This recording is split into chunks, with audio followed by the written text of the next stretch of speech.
बिस्मिल्लाहिर्रहमानिर्रहीम। अस्सलाम वालेकुम व्यूवर्स, मेरा नाम मुज़फ़्फ़र इकबाल है और आप देख रहे हैं मेरा YouTube channel Muzaffar mix vlog. तो आज मैं आपके लिए बहुत ही मज़ेदार सी ज़बरदस्त आजकल के मौसम के मुताबिक गजरेले की रेसिपी लेकर हाज़िर हुआ हूँ, जो कि आज हम बहुत ही आसान तरीके से बनाएंगे। तो चलते हैं अपने रेसिपी की मेकिंग की तरफ और देखते हैं गजरेला कैसे बनता है। तो गजरेला बनाने के लिए सबसे पहले मैंने फुल क्रीम मिल्क लिया 1.5 किलो और उसके साथ एक हम ऑलपर का डब्बे वाला दूध इस्तेमाल करेंगे। 1 किलो गाजरें हैं और खुशबू के लिए थोड़ी सी सब्ज़ इलायची मैंने ग्राइंड कर ली है, ये आप देख सकते हैं। हस्बे ज़ायका चीनी लेंगे और चावलों का 1 बाउल या 1 कप जो मैंने पहले ही पानी के अंदर तकरीबन 1 से 1.5 घंटा पहले मैंने इसको भिगो दिया था। अब हम इसको इस्तेमाल करेंगे और ग्राइंड करके इस्तेमाल करेंगे। तो चलते हैं अपने गजरेले की मेकिंग की तरफ।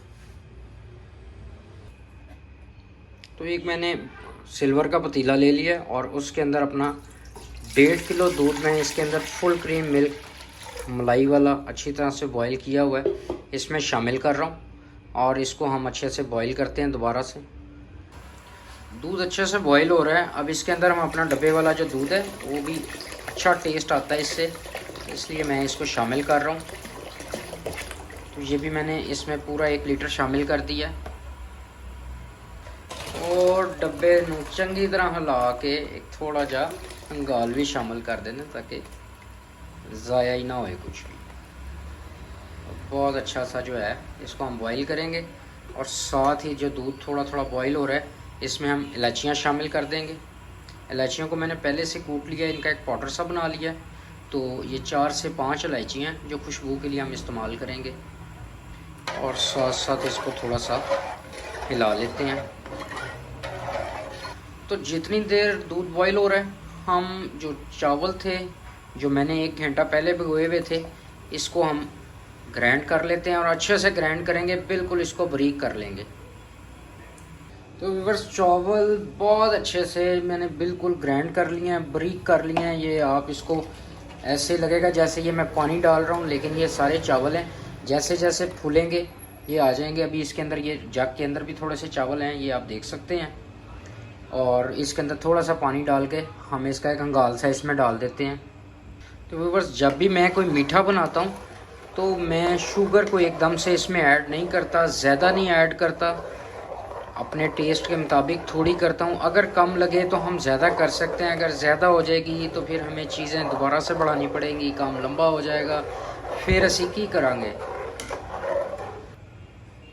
अब जैसे ही दूध में बॉईल आना शुरू होता है हम इसके अंदर गाजरें शामिल कर देंगे जो कि हमने पहले से अच्छी तरह से क्रश कर ली हुई हैं। तो हम इसमें थोड़ी थोड़ी करके ये शामिल कर देते हैं और अच्छी तरह से इसको पकाते हैं ताकि हमारा जो गजरेला है गाजरों का वो बहुत अच्छा सा बने। तो जितनी देर ये पक रहा है हम साथ साथ जो बर्तन थे उनको भी समेट लेते हैं, साफ़ कर लेते हैं और इसकी गार्निशिंग की तरफ भी चलेंगे अभी।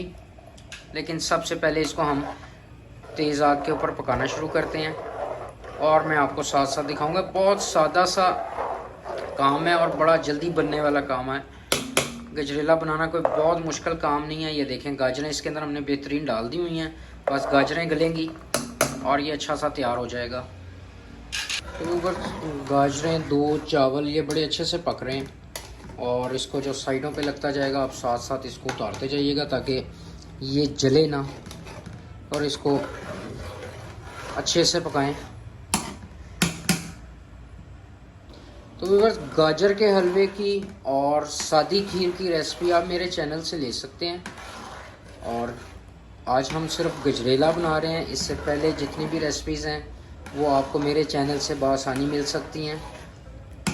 और गाजरों का मौसम है तो गाजरों को हम यूज़ करेंगे, हम गाजरों का मुरब्बा भी बनाएंगे और गाजरों का हम और भी जहाँ जहाँ यूज़ हो सकती हैं वहाँ पर खाने में इस्तेमाल करेंगे। तो गाजरों का एक बहुत ही अच्छा सा टेक्सचर जो है वो हमारे दूध के अंदर आना शुरू हो गया और हम इसको तब तक पकाएंगे जब तक ये बिल्कुल नरम नहीं हो जाती और इसको हम गाढ़ा करेंगे। तो बस खुशबू के लिए कुछ लोग इसके अंदर र्यू कोड़ा का इस्तेमाल करते हैं। गाजरों की एक अपनी खुशबू पकने के बाद बहुत अच्छी आती है। तो मेरे ख्याल में अगर र्यू कोड़ा का इस्तेमाल गाजर के हलवे में, गजरेले में नहीं करना चाहिए। ये इसी तरह से इलायचियों की खुशबू के साथ बहुत अच्छा लगता है।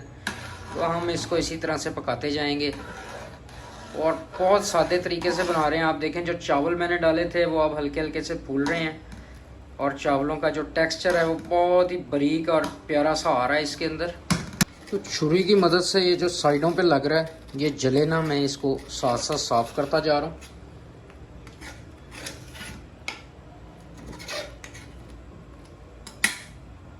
तो इस स्टेज पे आकर मैंने इसकी थोड़ी सी चीनी चेक की है जो कि मुझे कम लगी है और इसीलिए मैं इसमें आधा कप चीनी का और शामिल कर रहा हूँ। और जैसे जैसे ये थिक होगा हम इसको चेक करने के बाद बंद करेंगे। तो मैं उम्मीद करता हूँ कि मेरी आसान सी रेसिपी सबको पसंद आ रही होगी। आप भी अपने घर में लाजमी ट्राई कीजिएगा और अपने कमेंट्स में मुझे लाजमी याद रखें और मुझे बताइएगा कि मेरी आसान सी रेसिपीज़ आपके लिए कैसी हैं। और मेरे चैनल को लाइक कीजिए, सब्सक्राइब कीजिए और बेल आइकन दबाना मत भूलिएगा। इसी तरह की मज़ीद मज़ेदार रेसिपीज़ आपके लिए लाता रहूँगा और आप भी मेरे साथ साथ लुत्फ़अंदोज़ होते रहेंगे। तो गजेला बनकर तैयार हो रहा है। तो व्यूअर्स, जब भी आपके घर मेहमान आएँ आप एक दिन पहले इसको बनाकर ठंडा करें और मेहमानों के आगे रखें बनाकर। वो इंशाल्लाह ज़रूर आपके इस तरीके से बनाए हुए की तारीफ़ करेंगे। अब इस स्टेज के ऊपर हम इसको साथ साथ हिलाते जा रहे हैं। जो चावल हमने डाले थे वो कहीं नीचे ना लग जाएं क्योंकि ये अब थोड़ा सा थिक हो चुका है। तो हम इसको मज़ीद इसको पकाएंगे और दूध को खुश्क करेंगे। तो ये आप देख सकते हैं कि जी इस टाइम पे गजरेला जो है तैयारी के तकरीबन मराहिल में एंड पे है। और अब हम इसकी थोड़ी सी जो आग है उसको चूल्हे की स्लो कर देते हैं और बाकी का जो काम है वो लो हीट पे करेंगे। ये तकरीबन तैयारी के मराहिल पे है और साथ साथ चम्मच हिलाते जाएंगे ताकि नीचे ना लगे। तो व्यूअर्स, यहाँ पर आप देख सकते हैं कि मैंने इसकी थिकनेस इतनी रखी है कि ये ठंडा होने के बाद बिल्कुल जम जाएगा। तो अब हम इस स्टेज के ऊपर चूल्हा बंद करते हैं और मज़ीद ठंडा होने के लिए इसको छोड़ देते हैं और बाद में इसको अपने किसी खूबसूरत से डिश के अंदर शिफ्ट करेंगे। तो व्यूअर्स, गजरेला थोड़ा ठंडा हो चुका है। अब हम इसको अपने एक शीशे के बाउल में डालते हैं। बिस्मिल्लाहिर्रहमानिर्रहीम।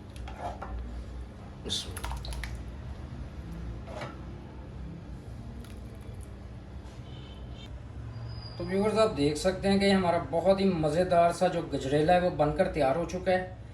अब हम इसको थोड़ा सा ठंडा करेंगे और फिर इसकी मज़ीद गार्निशिंग करने के बाद इसको फ्रिज में रखेंगे। बाउल में डालने के बाद गजरेला थोड़ा ठंडा हो चुका है। अब हम इसकी गार्निशिंग करेंगे। गार्निशिंग के लिए सिर्फ मैंने ये बादाम लिए हैं क्योंकि इसके अंदर किशमिश और बाकी चीज़ें अच्छी नहीं लगती। तो मैं इस पर सिर्फ सादे बादामों की गार्निशिंग करूँगा।